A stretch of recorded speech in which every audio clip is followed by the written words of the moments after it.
Hare Krishna.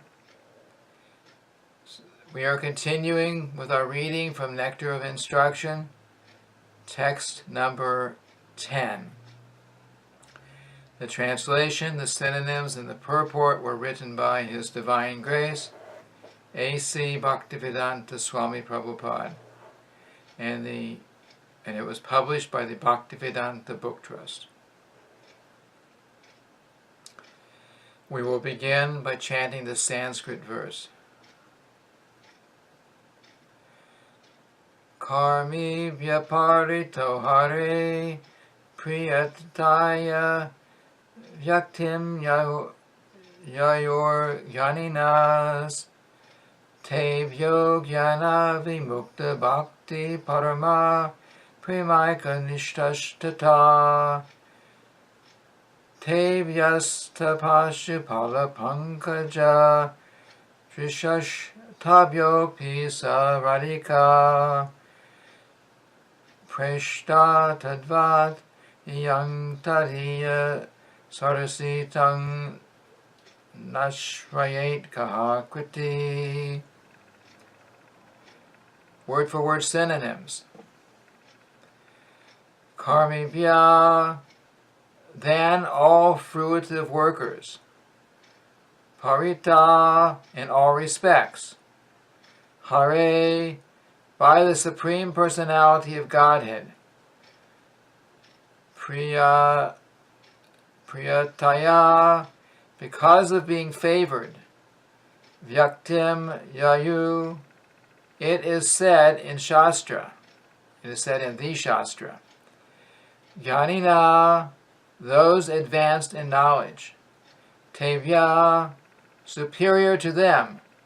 Jnana vimukta, liberated by knowledge. Bhakti parama, those engaged in devotional service. Prema eka nishtaha, those who have attained pure love of God. Tata, superior to them. Tevyaha, better than them. Taha, they. Pashupala pankaja drisha, the gopis who are always dependent on Krishna, the cowherd boy. Tabyaha, above all of them. Api, certainly. Sa, she, Radhika. Srimati Radhika. Prishta, very fond. Tadvat, similarly. Iyam, this. Tadiya Sarasi, her lake. Shri Radhakund. Tam, Radhakund. Na, not. Ashrayet, would take shelter of. Kaha, who. Kriti, most fortunate. Translation. In the Shastra it is said that of all types of fruitive workers, he who is advanced in knowledge of the higher values of life is favored by the Supreme Lord Hari.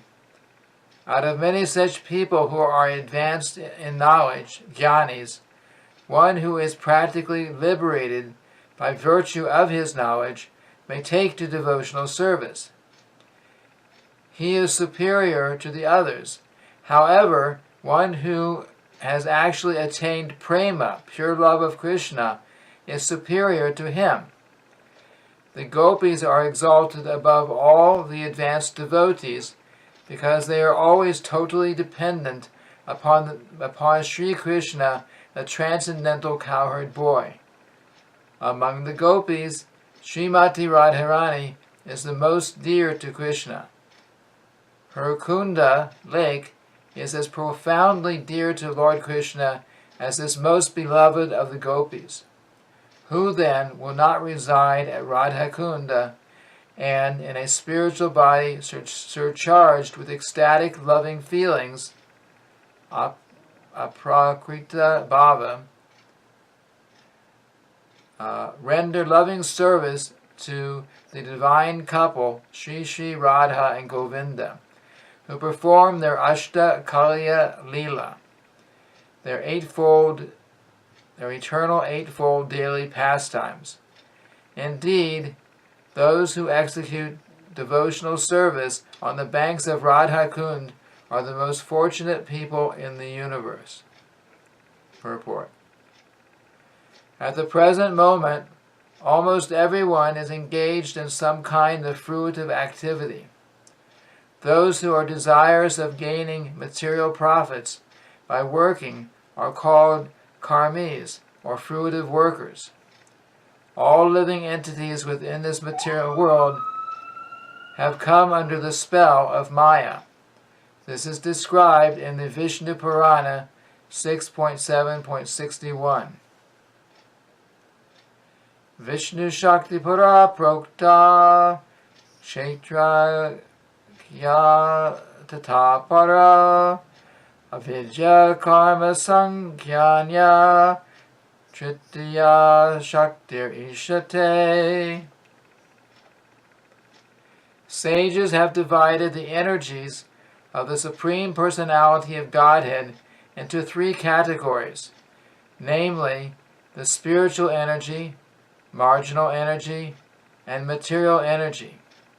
The material energy is considered to be the third-class energy, Tritiya Shakti. Those living beings within the jurisdiction of the material energy sometimes engage themselves like dogs and hogs in working very hard simply for sense gratification. However, in this life, or after executing pious activities in the next life, some karmis become strongly attracted to performing various kinds of sacrifices mentioned in the Vedas. Thus, on the strength of their pious merit, they are elevated to heavenly planets. Actually, those who perform sacrifices strictly according to Vedic injunctions are elevated to the moon and planets above the moon. As mentioned in the Bhagavad Gita, chapter 9, verse 21, Kshine Punya Marcha Lokam Vishanti. After exhausting the results of their so-called pious activities, they again return to the earth, which is called Martya Loka, the place of death. Although such persons may be elevated to the heavenly planets by their pious activities, and although they may enjoy life there for many thousands of years, they nonetheless must return to this planet when the results of their pious activities are exhausted. This is the position of all karmis, including those who act piously and those who act impiously. On this planet we find many businessmen, politicians, and others who are simply interested in material happiness. They attempt to earn money by all means, not considering whether such means are pious or impious. Such people are called karmis, or gross materialists. Among the karmis are some vikarmis, people who act without the guidance of Vedic knowledge. Those who act on the basis of Vedic knowledge perform sacrifices for the satisfaction of Lord Vishnu and receive benedictions from him. In this way they are elevated to higher planetary systems. Such karmis are superior to the vikarmis, for they are faithful to the directions of the Vedas and are certainly dear to Krishna. In Bhagavad Gita, chapter 4, verse 11, Krishna says, Ye yatamang prapajante tangstatayava bhajamyaham. Quote, in whatever way one surrenders unto me, I reward him accordingly. End quote. Krishna is so kind that he fulfills the desires of the karmis and jnanis, not to speak of the bhaktas. Although the karmis are sometimes elevated to the higher planetary systems, as long as they remain although karmis are sometimes elevated to higher planetary systems, as long as they remain attached to fruitive activities, they must accept new material bodies after death. If one acts piously, he can attain a new body among the demigods in the higher planetary systems, or he may attain some other position in which he can enjoy a higher standard of material happiness. On the other hand, those who are engaged in impious activities are degraded and take birth as animals, trees, and plants. Thus, those fruitive actors who do not care for the Vedic directions, vikarmis, are not appreciated by learned saintly persons. It is stated in the Srimad Bhagavatam, 5th canto, 5th chapter, text 4. Nunang pramatta kurute vikarma yad indriya priti ayana pranoti nasadu manyayat atmanoyam asam api kleshada asa deha. Quote, materialists who work hard like dogs and hogs simply for sense gratification are actually mad. They simply perform all kinds of abominable activities simply for sense gratification. Materialistic activities are not at all worthy of an intelligent man, for as a result of such activities, one gets a material body, which is full of misery. End quote. The purpose of human life is to get out of the threefold miserable conditions which are concomitant with material existence. Unfortunately, fruitive workers are mad to earn money and acquire temporary material comforts by all means. Therefore, they risk being degraded to lower species of life. Materialists foolishly make many plans to become happy in this material world. They do not stop to consider that they will live only for a certain number of years, out of which they must spend the major portion acquiring money for sense gratification. Ultimately, such activities end in death. Materialists do not consider that after giving up the body, they may become embodied as lower animals, plants, or trees. Thus, all their activities simply defeat the purpose of life.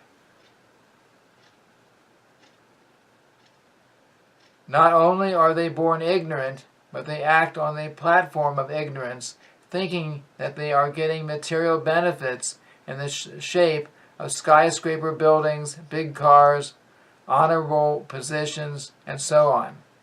The materialists do not know that in the next life they will be degraded and that all their activities simply serve as parabhava, their defeat.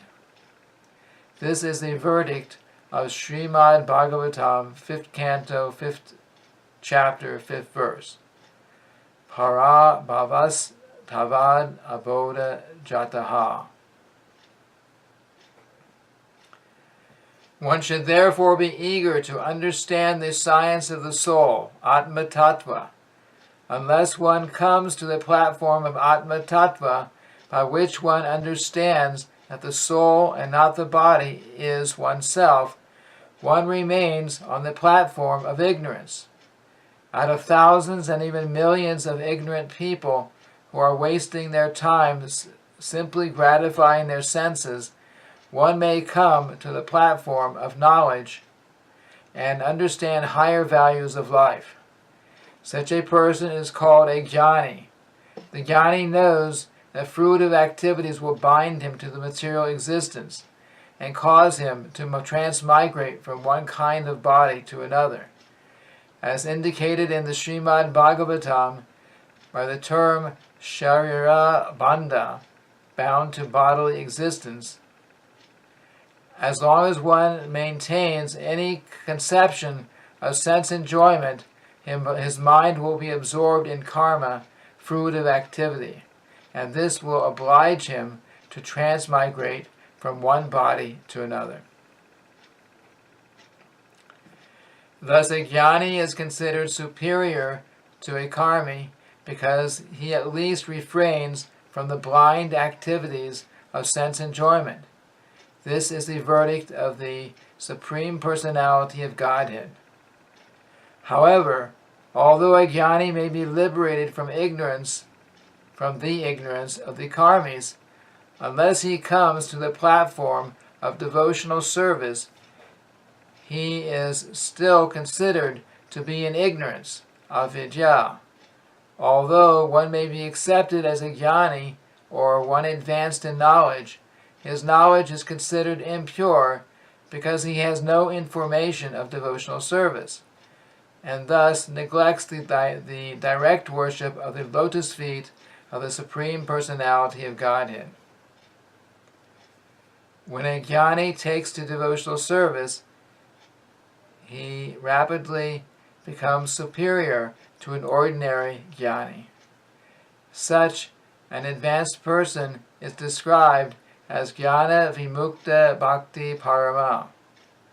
How a jnani takes to devotional service is mentioned in the Bhagavad Gita, chapter 7, verse 19, wherein Krishna says, Bahunang janmanamante jnanavang mang prapajante vasudeva sarvamiti sa mahatma sudurlabhaha. Quote, after many births and deaths, he who is actually in knowledge surrenders unto me, knowing me to be the cause of all causes and all that is. Such a great soul is very rare. End quote. Actually, a person is wise when he surrenders unto the lotus feet of Krishna, but such a Mahatma, great soul, is very rare.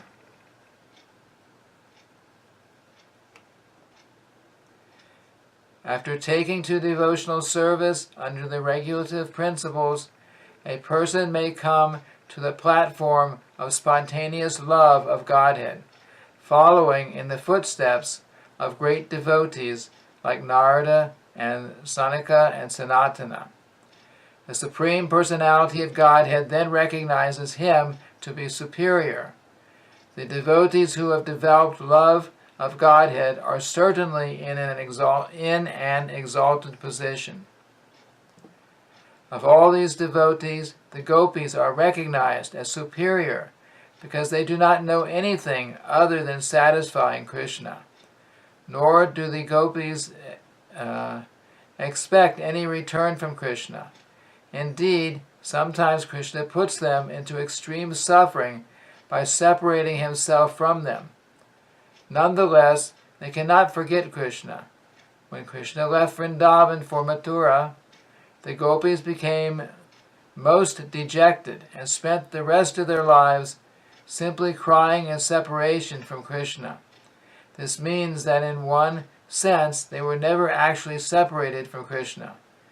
There is no difference between thinking of Krishna and associating with him. Rather, vipralamba seva, thinking of Krishna in separation, as Sri Chaitanya Mahaprabhu did, is far better than serving Krishna directly. Thus, of all the devotees who have developed unalloyed devotional service for Krishna, the gopis are most exalted. And out of all of these exalted gopis, Srimati Radharani is the highest. No one can excel the devotional service of Srimati Radharani. Indeed, even Krishna cannot understand the attitude of Srimati Radharani, and therefore he took her position and appeared as Sri Chaitanya Mahaprabhu just to understand her transcendental feelings. In this way, Srila Rupa Goswami gradually concludes that Srimati Radharani is the most exalted devotee of Krishna, and that her Kunda lake, Sri Radha Kunda, is the most exalted place. This is verified in a quotation from Bhagavatamrita, Uttarakhanda 45, as quoted in Chaitanya Charitamrita. Ita Radha Priyas Vishnos Tasya Kundang Priyang Tata Sarva Gopishu Saivaika Vishnor At Yanta Bhalava. Quote, just as Srimati Radharani is dear to the Supreme Lord Krishna, Vishnu, so her bathing place, Radhakund, is equally dear to Krishna. Among all the gopis, she alone stands supreme as the Lord's most beloved. End quote. Therefore, everyone interested in Krishna consciousness should ultimately take shelter of Radhakund and execute devotional service there throughout one's life. This is the conclusion of Rupa Goswami in the 10th verse of Upadesh Amrita. And this ends the reading of the translation and this purport of the 10th text of the Nectar of Instruction. Thank you very much. Hare Krishna.